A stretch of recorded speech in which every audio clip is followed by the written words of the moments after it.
2012 से हमारी शुरुआत हुई थी और पर्सनली मैंने ये नहीं कभी सोचा था कि ये शो इतना ज़्यादा पॉपुलर होगा, इतना कामयाब होगा। जिनके फ़ोन बजते रहते हैं तो वो फ़ोन क्यों बजते हैं ये भी मुझे देखना पड़ता है। तो आज की अपराधी ये हैं अंकिता, ठीक है। इन्हीं अगला एपिसोड इनके बारे में ही होगा। नमस्कार, मैं हूं सुशांत सिंह और आप मुझे देख रहे हैं PN TV।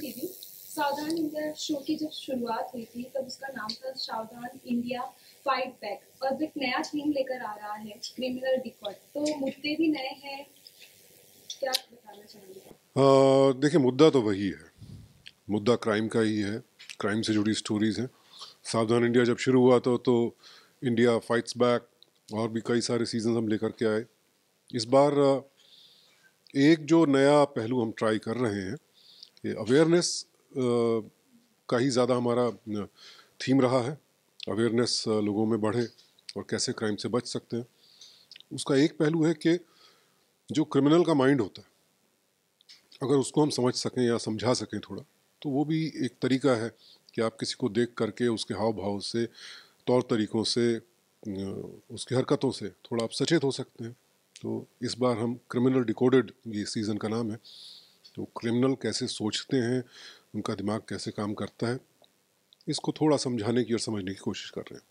2012 से इस शो की शुरुआत हुई थी, लोग को जागरूक करने के लिए कहीं ना कहीं ये शो बनाया गया है। तो क्या लगता है कितना मतलब लोगों तक ये मैसेज पहुंच पाया है, या फिर मुद्दे और भी बिगड़ चुके हैं, ना मतलब जो हालात होते हैं वो और बिगड़ चुके हैं या सुधरे कुछ?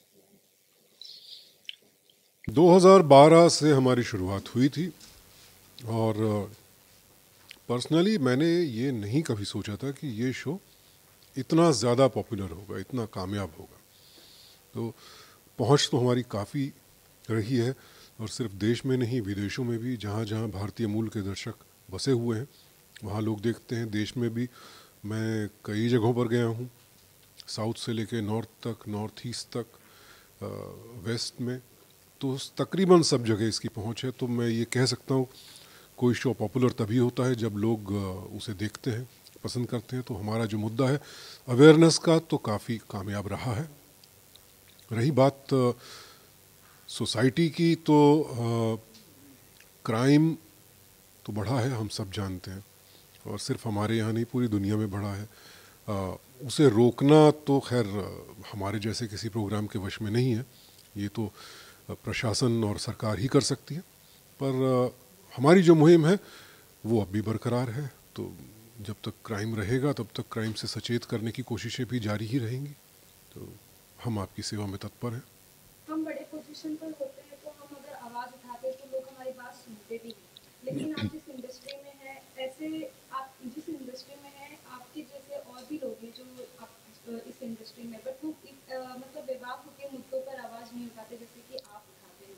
तो क्या वजह है उसकी? डर होता है कि क्या ऐसी वजह है जो आपकी जैसी आवाज नहीं उठाते हैं बाकी लोग? देखिए, मैं दूसरों के बारे में तो कमेंट नहीं कर सकता हूँ, ना ही करना चाहता हूँ, करना भी नहीं चाहिए। हर इंसान की अपनी जर्नी होती है, अपनी वजह होती हैं। कुछ लोग मुखर होकर के सोशल मीडिया में आवाज़ उठाते हैं, कुछ लोग अपनी फाउंडेशन के ज़रिए या बिना किसी को बताए लोगों की मदद करते हैं। तो सबकी अपनी अपनी जर्नी है।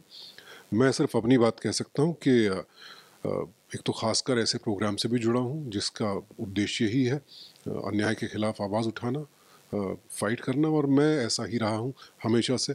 ऐसा नहीं है कि इंडस्ट्री में आने के बाद मैंने कुछ नया किया हो। हाँ, ये है कि अब आवाज़ बड़ी हो गई है तो ज़्यादा लोगों तक पहुँचती है, ज़्यादा लोगों को पता चलता है। बट ये मेरी आदत में शुमार है, मेरे व्यक्तित्व का हिस्सा है कि कहीं गलत हो रहा है तो मैं चुप नहीं रह सकता। अभी तक आपकी जो फिल्म इंडस्ट्री और टीवी इंडस्ट्री का जो सफर रहा है, आप उसको कैसे बताना चाहेंगे कि आप अपनी जर्नी से खुश हैं, या फिर आपने कभी सोचा होगा कि हाँ, मैंने जो सोचा था अभी तक वो मिला नहीं, जो मेरी चाहत थी, ऐसा हो अभी भी आपको लगता है, या जो आपने सोचा था सब कुछ हो चुका? जी, आपके सवाल के दो हिस्से हैं, एक तो जर्नी और एक चाहत, यानी सफ़र और मंजिल। तो सफ़र हमेशा अच्छा ही होता है, सफ़र बुरा नहीं होता है, क्योंकि सफ़र आपको सिखाता है। और मंजिल तक पहुंचने से ज़्यादा ज़रूरी है आप सफ़र का आनंद लें। तो मेरी जो जर्नी रही है बहुत अच्छी रही है, और आगे भी और अच्छी ही रहेगी। बहुत कुछ सीखा, बहुत सारे अप डाउन्स जैसे हर किसी की ज़िंदगी में आते हैं, मेरी ज़िंदगी में भी। जहाँ तक मंजिल की बात है तो कभी संतुष्ट नहीं होना चाहिए, मैं भी संतुष्ट नहीं हूँ। जहाँ तक पहुँचा हूँ बहुत अच्छी बात है, इससे आगे और पहुँचना चाहता हूँ, व्यक्तिगत तौर पे भी, प्रोफेशनल तौर पे भी। सो सफ़र जारी है।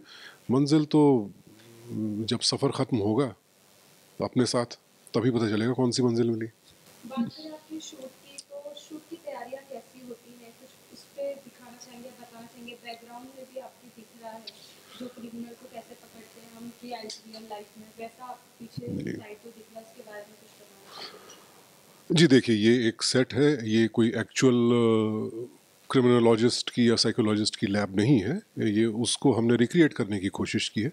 मैं क्रिमिनोलॉजिस्ट नहीं हूँ, साइकोलॉजिस्ट भी नहीं हूँ, मैं एक एंकर हूँ। इस शो में जो कहानियाँ होती हैं, उन कहानियों से क्या सबक लेना है, उन क्रिमिनल्स की मानसिकता कैसी है, वो आप तक पहुँचाना मेरा काम है। उसके लिए मुझे कहानी समझनी पड़ती है कि जो कहानी चुनी गई है, उसमें जो किरदार हैं जिनके फ़ोन बजते रहते हैं, तो वो फ़ोन क्यों बजते हैं ये भी मुझे देखना पड़ता है। तो आज की अपराधी ये हैं अंकिता, ठीक है, इन्हीं अगला एपिसोड इनके बारे में ही होगा।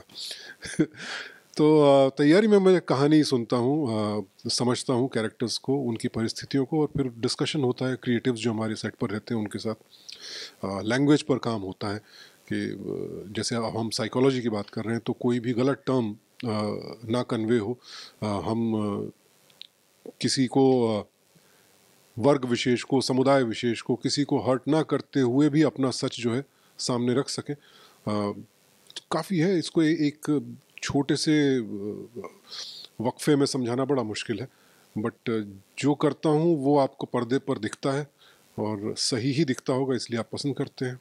लास्ट में अपने ऑडियंस को क्या मैसेज देना चाहेंगे जो आपके आपको इतना पसंद करते हैं और आपकी बातों पे अमल भी करते हैं?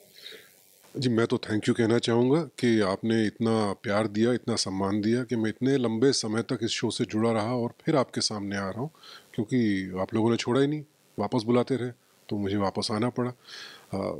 शुक्रिया, और आपके इस प्यार की वजह से ज़िम्मेदारी और बढ़ जाती है, तो मेरी कोशिश हमेशा यही रहेगी कि आप तक मैं सही बातें, उचित बातें आप तक पहुँचाऊँ। कहीं कोई गलती हो तो आपके फीडबैक का इंतज़ार रहेगा, सुधारी जाएगी ज़रूर।